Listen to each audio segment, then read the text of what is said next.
ঈদের দিনের 13টি সুন্নাত। কয়টি সুন্নাত? ঈদের দিনের 13টি সুন্নাত। রাসূল সাল্লাল্লাহু আলাইহি ওয়াসাল্লামের 13টি সুন্নাত সকল উম্মাহের জানা এবং পড়া উচিত। তাহলে 13 নম্বরের 1 নাম্বার, খুব সকালে ঘুম থেকে ওঠা। এখন খুব সকালে ঘুম থেকে ওঠা বলতে ফজরের নামাজের সময় উঠে ফজরের নামাজ পড়া না, ফজরের নামাজের আগে ওঠা। ফজরের আযানের আগে উঠে 2 রাকাত তাহাজ্জুদের নামাজ পড়া বা 4 রাকাত তাহাজ্জুদের নামাজ পড়া। সেই কারণেই রাসূল সাল্লাল্লাহু আলাইহি সাল্লাম বলেন, ঈদের দিনের 1 নাম্বার সুন্নাত খুব সকালে ঘুম থেকে ওঠা, সকাল সকালে ঘুম থেকে ওঠা। দ্বিতীয় নাম্বার মেসাক করা, দ্বিতীয় নাম্বার মেসাক করা। তৃতীয় নাম্বার গোসল করা, তৃতীয় নাম্বার সুন্নাত গোসল করা। চতুর্থ নাম্বার সামর্থ্য অনুযায়ী উত্তম পোশাক পরিধান করা। তাহলে চতুর্থ নাম্বার, ঈদের দিনে যার যতটুকু সামর্থ্য আছে সেই সামর্থ্য অনুযায়ী উত্তম পোশাক পরিধান করতে হবে। পঞ্চম নাম্বার খুশবু অর্থাৎ আতর, সুন্দর হালাল যেটা আতর আছে সেই আতর ব্যবহার করতে হবে। 5 নাম্বার তাহলে খুশবু ব্যবহার করতে হবে। 6 নাম্বার শরীয়তের সীমা ভিতরে সুসজ্জিত হওয়া, শরীয়ত যেগুলোকে হালাল করেছে সেই রকমভাবে সাজা বা সুন্দরভাবে করা। 6 নাম্বার শরীয়তের সীমার ভিতর থেকে যথাযথ সুসজ্জিত হওয়া, যথাযথ সুসজ্জিত হওয়া।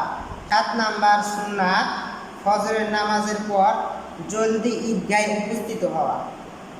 7 নাম্বার ফজরের নামাজ পড়ার পর, 7 নাম্বার ফজরের নামাজ পড়ার পর জলদি ঈদগাহে উপস্থিত হওয়া। 8 নাম্বার ঈদুল ফিতরের দিন ঈদগাহে যাওয়ার পূর্বে খুরমা বা খেজুর খাওয়া। 3টা খুরমা খেজুর খেতে হবে, 3টা অথবা 5টা বেজোর খুরমা খেজুর খেতে হবে বা মিষ্টি দ্রব্য কিছু খেজুর খাইতে হবে। এটা হলো গান রাসূল সাল্লাল্লাহু আলাইহি ওয়াসাল্লামের 8 নাম্বার সুন্নাত। 9 নাম্বার ঈদুল ফিতরে ঈদগাহে যাওয়ার পূর্বে সদকাতুল ফিতর আদায় করা।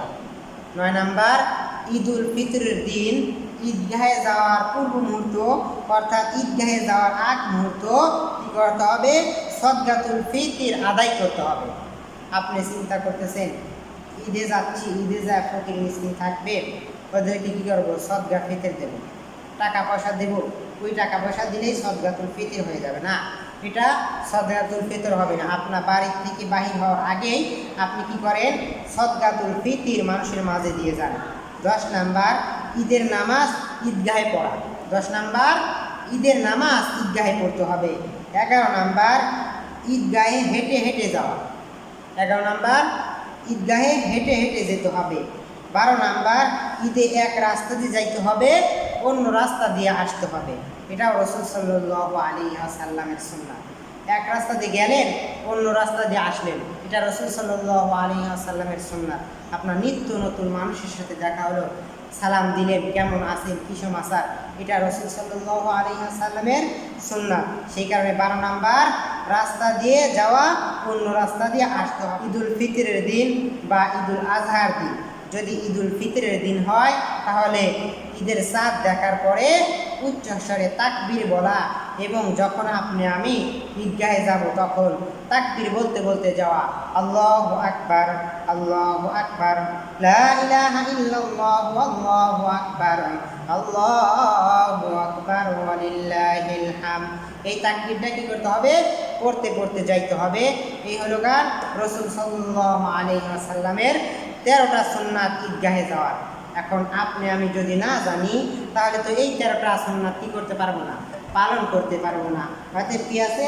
আল্লাহ রাব্বুল আলামিন আপনাকে আমাকে 13টা সুন্নাত ঈদের ভিতর মেনে চলার মতো তৌফিক দান করুন। আমিন। ওয়া মা তৌফিক ইল্লা বিল্লাহ। আসসালামু আলাইকুম ওয়া রাহমাতুল্লাহ।